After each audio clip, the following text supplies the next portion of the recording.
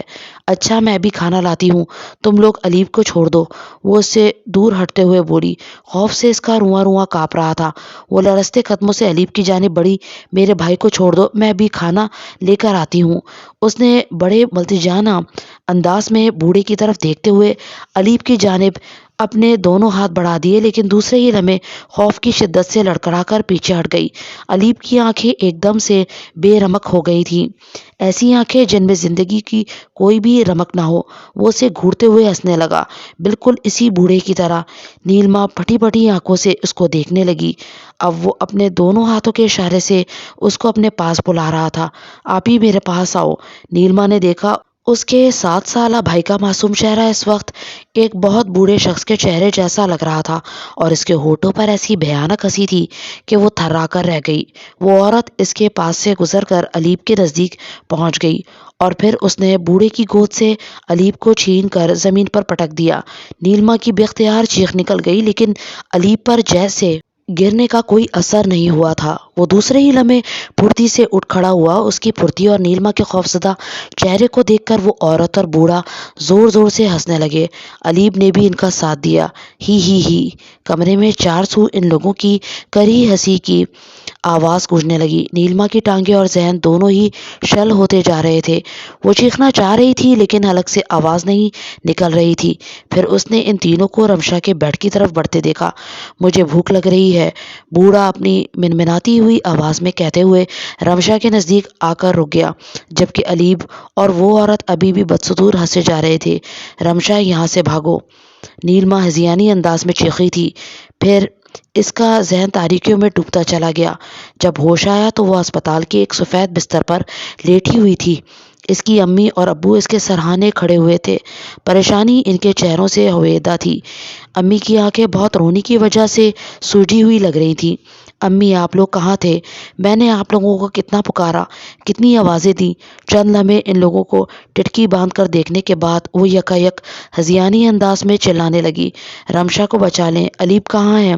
وہ چیخ چیخ کر پاگل ہوئے جا رہی تھی۔ ڈاکٹر اور نرسیں سب کمرے میں جمع ہو گئے تھے، لیکن وہ کسی کے قابو میں نہیں آ رہی تھی۔ پھر زبردستی اسے نیند کا انجیکشن دے دیا گیا، اور اس کا ذہن ایک بار پھر غنودگی میں ڈوبتا چلا گیا۔ اس بار جب اس کی آنکھ کھلی تو کمرے میں امی اور ابو کے علاوہ الیب اور رمشا بھی تھے۔ وہ چند لمحے چپ چاپ دم سادے الیب کو دیکھتی رہی۔ آپ کو کیا ہو گیا ہے؟ الیب اسے آنکھیں کھولتا دیکھ کر بھاگ کر اس کے قریب آ گیا، جبکہ امی اور ابو بھی اس کے نزدیک آ کر اس کے ہاتھ سہلانے لگے۔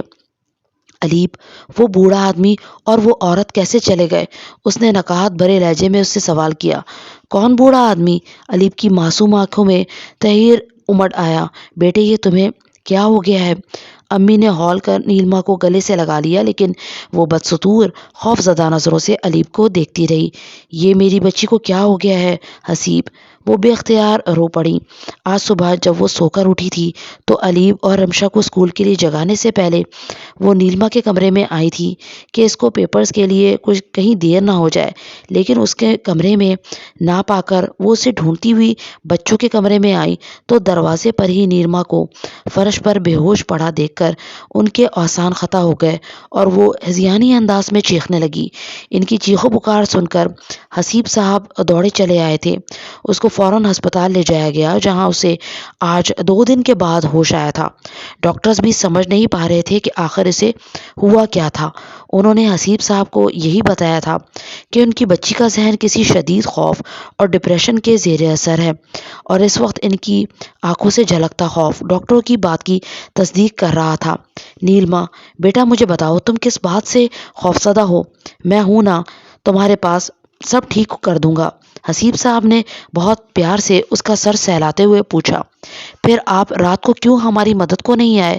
جب مجھے رمشا اور الیب کو وہ لوگ ڈرا رہے تھے، ختم کرنے کی کوشش کر رہے تھے، وہ آنسو سے بھیگی ہوئی آواز میں ان سے شکوہ کرنے لگی۔ کون ڈرا رہا تھا؟ مجھے سب تفصیل سے بتاؤ بیٹا، حسیب صاحب نے اس کے آنسو پوچھتے ہوئے چمکار کر پوچھا، جبکہ امی دم سادے اس کو دیکھ رہی تھی۔ نیلما نے خوفزدہ نظروں سے الیب کو جانب دیکھا جو نزدیک ہی خاموش کھڑا تھا، لیکن اس کی آنکھوں کی بدلتی رنگت نیلما کو واضح طور پر محسوس ہوئی۔ ہونٹوں پر ویسی ہی کری مسکراہٹ رنگ رہی تھی۔ نیلما نے کپکپا کر حسیب صاحب کا ہاتھ مضبوطی سے پکڑ لیا۔ ابو، ان لوگوں نے علیب پر جادو کر دیا ہے، اس کو اپنا جیسا بنا دیا ہے، وہ خوف سے لرزتی ہوئی آواز میں علیب کو دیکھ کر بولی۔ حسیب صاحب نے کچھ حیرت سے علیب کی جانب دیکھا جو اپنی آنکھوں میں زمانے بھر کی معصومیت بھر کر ان لوگوں کو دیکھ رہا تھا۔ پھر وہ نیلما کی جانب تھوڑا سا جھکا۔ آپ ہی مجھے کیا بنا دیا ہے ان لوگوں نے؟ بڑی معصومیت سے اس نے سوال کیا تھا۔ نیلما نے بے اختیار اس کی آنکھوں کی طرف دیکھا۔ وہی سرد زندگی سے آری ساکت آنکھیں اس کو تک رہی تھیں اور اس کا چہرہ کسی بہت ہی بوڑھے شخص کی مانند محسوس ہو رہا تھا۔ وہ تھر تھر کانپنے لگی، چہرہ پسینے سے تر ہو گیا۔ ابو، یہ علیب نہیں ہے، ان لوگوں نے ہمارے علیب کو مار دیا ہے، آپ میرا یقین کریں۔ ابو، میرا علیب شاید مر گیا ہے۔ وہ بے اختیار حسیب صاحب کا ہاتھ تھام کر بے تحاشا رونے لگی۔ اس کی چیخیں آسمان کو چھو رہی تھی۔ امی بھی اس کی یہ حالت دیکھ کر رو رہی تھی۔ حسیب، میری بچی پر کوئی سایہ ہو گیا ہے، آپ کسی مولوی کو بلائیں۔ وہ اسے اپنے کلیجے سے لپٹاتے ہوئے روندی ہوئی آواز سے کہہ رہی تھی۔ بیٹے، علیب اللہ رکھے بالکل ٹھیک ہے، دیکھو یہ تمہارے سامنے کھڑا ہوا ہے۔ حسیب صاحب نے اسے چمکارتے ہوئے علیب کی طرف اشارہ کیا، لیکن نیلما منہ چھپائے روتی رہی۔ وہ اس چہرے کی طرف دیکھنے کی ہمت ہی نہیں کر پا رہی تھی جو اس کے علیب کا تھا ہی نہیں۔ وہ چہرہ اپنے دونوں ہاتھوں میں چھپائے رو رو کر بس یہی کہتی رہی کہ ابو، آپ میرا یقین کر لیں، ان لوگوں نے میرے علیب کو مار دیا ہے۔ آپی، میں زندہ ہوں، آپ مجھے چھو کر دیکھیں۔ اچانک ہی وہ اچک کر اس کی گود میں بیٹھ گیا۔ اتنا اچانک کیسے کچھ سوچنے کا موقع ہی نہیں ملا۔ بس اس کے بیٹھتے ہی نیلما کو اپنے رگوں پہ میں ایک برف جیسی ٹھنڈک کے پھیلنے کا احساس بے حد شدت کے ساتھ ہوا۔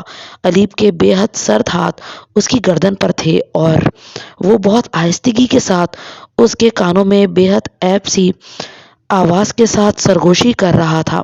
میں زندہ ہوں، لیکن آج تم مر جاؤ گی، پھر رمشا مرے گی۔ ہی کتنی مکروہ ہنسی تھی وہ۔ نیلما نے ایک جھٹکے سے اسے اپنی گود سے ہٹانا چاہا، لیکن وہ اپنی جگہ سے ہلا تک نہیں، بلکہ اس سے کچھ اور چمٹ گیا۔ نیلما نے پوری قوت سے اس کو اپنے آپ سے الگ کرنا چاہا، لیکن اس 7 سال کے بچے میں جیسے فولاد جیسی قوت آ گئی تھی اور اس کی سخت اور سرد باہوں میں نوکیلے کانٹے اگائے تھے جو نیلما کو اپنی گردن میں پیوست ہوتے محسوس ہو رہے تھے۔ اس نے امی کو پکارنا چاہا، ابو کو آواز دینی چاہی، لیکن بس وہ ہونٹ ہلا کر رہ گئی۔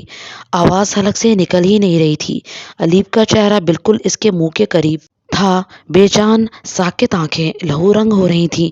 اس نے بہت بے بسی کے ساتھ امی کی جانب دیکھا تو دہشت سے اس کا تیز رفتاری سے دھڑکتا دل ایک دم سے ساکت ہو گیا اور وہ پتھرائی ہوئی آنکھوں سے بس ان کو دیکھتی رہ گئی، کیونکہ وہاں اس کی امی کی جگہ وہی کری صورت عورت کھڑی مسکرا رہی تھی۔ اس کے زرد دانتوں پر لگی خون کی بوندیں بہت واضح تھیں اور وہ رمشا کو اپنی گود میں لیے آہستہ آہستہ اس کی جانب بڑھ رہی تھی اور وہ بوڑھا رمشا کی طرف ہاتھ بڑھاتے ہوئے بس یہ جملہ بولے جا رہا تھا، مجھے بھوک لگ رہی ہے۔ یہ آخری منظر تھا جو نیلما نے اپنے دل کی دھڑکن رکنے سے پہلے دیکھا تھا۔ آج نیلما کا 40واں تھا۔ امی عورتوں میں گھری بے حد نڈال سی بیٹھی ہوئی تھی۔ ان کی بچی نے اتنا اچانک ان کے سامنے لمحوں میں دم توڑا تھا کہ انہیں اس کی موت کا اب تک یقین ہی نہیں آ رہا تھا۔ آنکھوں کے سوتے رو رو کر خشک ہو چکے تھے۔